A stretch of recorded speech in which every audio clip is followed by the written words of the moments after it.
Over the past several years, technology has progressed in every aspect, especially in that of sports. The last decade has seen an explosion in the progress of what can be made for athletic gear. Every sport provides their athlete with the best gear possible so that their athlete can perform at their peak. Swimming is no different. In the last decade, the swimsuit manufacturers created swimsuits that would allow for the swimmer to perform at their physical best. In 2010, FINA, or the Fédération Internationale des Nations, thought it would be best to ban technical suits, because the governing body felt it would give those swimmers that wore the technical suits an unfair advantage. I disagree with FINA's decision. At the Beijing Olympics in 2008, every Olympic swimmer could be seen wearing a high-tech suit. All these suits are made with panels of polyurethane, which make them much more buoyant than normal swimsuits. At this Olympic, with the help of the technical suits, 25 world records were set. 2 years later, the tech suits were banned by FINA. Even though FINA banned the tech suits that are worn at the Olympics, all the world records that were broken still stand. I think this sets back the sports by decades. Now everybody that was able to compete in the 2008 Olympics has an unfair advantage over future competitors. Since the suits got banned in 2010, world records have still been broken though. For the men, the 100 and 200 meter breaststroke, the 200 individual medley were all broken in 2011 and 2012. The women have broken the 800 and 1500 meter freestyle, the 200 back, the 50, 100, and 200 breaststroke, 100 fly, 400 individual medley, and the 4x100 individual medley relay. This just goes to show that even without the help of the technical suits, records can still be broken. Not only does the decision of FINA affect the swimmers, but it also affects the suit makers. Thousands of technical suits had already been made, and now that they are banned, the swimsuit company can't sell them for the price they're originally asking. This causes the high-tech suits to be sold for less than $100 when they would normally cost $700 or $800.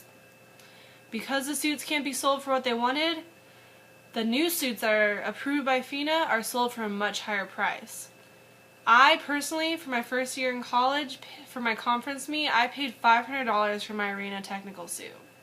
It's not fair that we should have to pay more for suits because FINA's decision hurt the manufacturers. People wanted the suits banned because they believed that the technology was the only reason Olympic swimmers did so well. They believe that by banning the suit that everyone be put on an equal level again, but I believe that the suit doesn't make the swimmer. From personal experience, yes, the suit does make you feel faster, but it's all mental. You're going to perform well because you trained hard for years and you're determined to win and not let anyone beat you. You're not going to do well just because you put your nice, new, fancy, expensive swimsuit on. In an article of First Speedo, Spaniard Rafael Munzo said that, "My times don't depend on the suit, because if you throw the suit in the water, it doesn't move by itself. The suit does not swim, I do." All other sports use technology to help improve their sport, so why is swimming the only one that doesn't get to take a step forward? Golfers get to use many different clubs with a variety of head shapes in order to get the best swing and the farthest driving distance possible. Football helmets have gone from leather to a lightweight plastic helmet covered in padding. They've also now put a chip in it that lets the football player talk to their coach to understand what's going on with the game.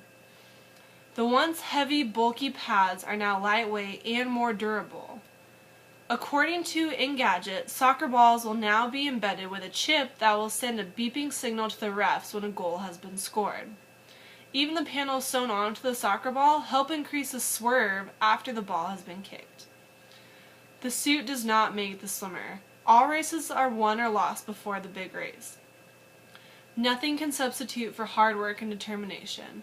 Although technological advances may seem unfair to others, that's not always the case. Technology should be allowed in all sports no matter what the situation. Michael Phelps proved that technology is not a factor. He went and swam a race against a competitor that was wearing a high-tech suit when he wasn't, and still beat the competitor by a significant amount of time. Besides, if the technology of a sport becomes banned, the sport and everything else that goes along with it becomes set back by several years. Technical suits should be allowed in swimming to make it fair and an even playing field for all competitors past and present. Other swimmers, Missy Franklin, Sun Yang, Ryan Lochte, Cameron Vanderberg, and many more, in this past year have broken records without the help of the technical suit. It is the swimmer that truly makes the record. The suit only helps bring out the best in that swimmer.